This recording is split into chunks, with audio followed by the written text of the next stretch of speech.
आज हम लोग एंशिएंट इंडिया में राइज ऑफ हेटेरोडॉक्स कल्ट्स या वाम मार्गी संप्रदायों के धर्मों के उदय को देखेंगे। Means a turning point regarding to religious life in ancient India. प्राचीन भारत के धार्मिक जीवन में यह एक परिवर्तन बिंदु के रूप में है, क्योंकि पुरातन जीवन दर्शन के विरुद्ध यह एक प्रतिक्रिया के रूप में थी, और इसी का एक भाग है राइज ऑफ बुद्धिज्म। क्योंकि 600 BC पूर्व में प्राचीन काल में विभिन्न वाममार्गी संप्रदायों के उद्भव के साक्ष्य प्राप्त होते हैं।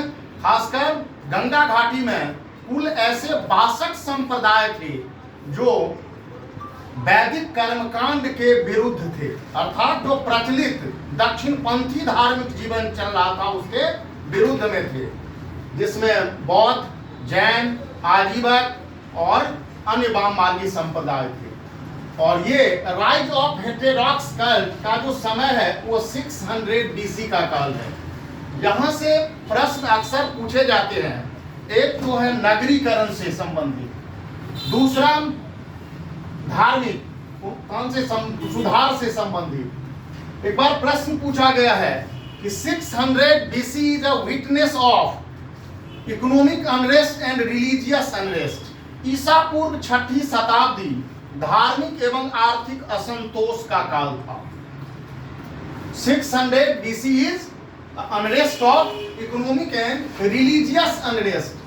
तो जब रिलीजियस अनरेस्ट की बात करते हैं तो it refers about the rise of heterodox cult, means वाममार्गी संप्रदायों के उद्भव। इसमें बौद्ध और जैन धर्म के उद्भव महत्वपूर्ण भूमिका निभाती है। और जब इकोनॉमिक अनरेस्ट की बात आती है, आर्थिक असंतोष की बात आती है, तो economic unrest refers about the second urbanisation. ये द्वितीय नगरीकरण से जुड़ी हुई है दोनों।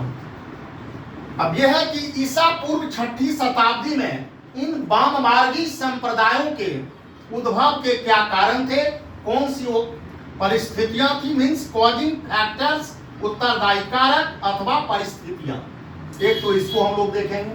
दूसरा, इन्हीं परिस्थितियों में बौद्ध और जैन धर्मों के उद्भव हुए, जिसमें हम लोगों का टॉपिक है आज हेटेरोडॉक्स कल्ट के अंतर्गत राइज ऑफ बुद्धिज्म, बौद्ध धर्म का उद्भव विस्तार।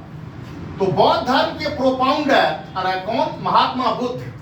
तो यहां से प्रोपाउंडर बुद्ध के अर्ली लाइफ, जो प्रारंभिक जीवन है, उससे संबंधित जो फैक्ट्स हैं, ये प्रीलिम्स एग्जाम में पूछ लिए जाते हैं। खास करके PCS में आप देखेंगे बुद्ध के कई नाम वहीं से, किस क्षत्रिय क्लैन से बिलोंग करते थे बुद्ध, वहीं से आ जाता है प्रश्न। उनके पिता के नाम से, उनकी माता के नाम, उनकी स्टेप मदर जो पालन पोषण किया था।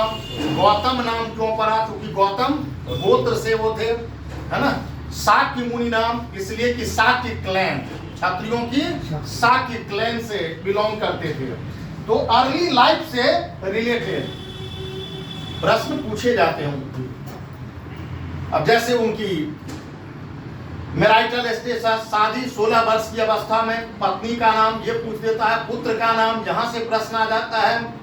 अब बुद्ध के जीवन को प्रभावित करने वाली घटनाएं, means 4 observations which turned Buddha from the worldly life to the ascetic life, जिसने बुद्ध को सांसारिक जीवन से बुद्ध को एक संन्यास जीवन की ओर परिवर्तन कराया।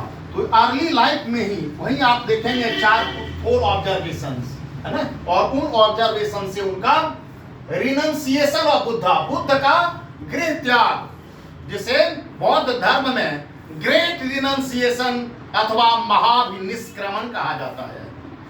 ग्रेट रिनंसिएशन अथवा महाविनिष्क्रमण कहा जाता है।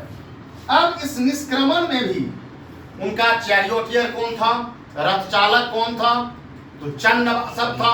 ये भी प्रश्न पूछ देता है, 4 नाम दे देते हैं कौन था। घोड़े का नाम क्या था? कंथक था घोड़े का नाम।